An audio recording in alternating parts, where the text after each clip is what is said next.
गोटे लोकसभा दुई विधानसभा बीजेपी प्रार्थी घोषणा जगतसिंहपुर लोकसभा और काकटपुर केन्द्रापड़ा विधानसभा आसन पर दल प्रार्थी घोषणा करिछि। जगतसिंहपुर लोकसभा आसन में विभू तराई को टिकट मिली। विभू को कांग्रेस तिर्तोल विधानसभा टिकट देता तेज से असंतोष प्रकाश करने सह कांग्रेस छाड़ी बीजेपी जोग देते।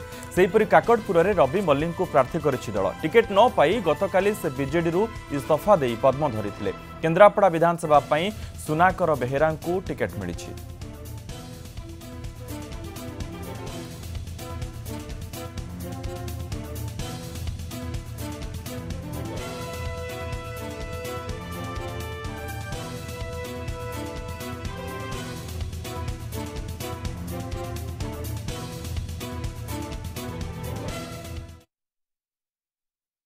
मोर केंद्र मंत्री श्रीयुक्त धर्मेंद्र प्रधान, राष्ट्रीय उपाध्यक्ष श्रीयुक्त बैजयंत पंडा एवं राज्य सभापति श्रीयुक्त बसंत कुमार पंडा समेत बीजेपी वरिष्ठ नेतृमंडली जो भली भाव में खूब कम समय भितर अंतत जगतसिंहपुर संसदीय क्षेत्र भली एक संवेदनशील निर्वाचन मंडली रे मते प्रार्थी करिवार स्वीकृति देइचंती एवं मनोनीत करिचंती।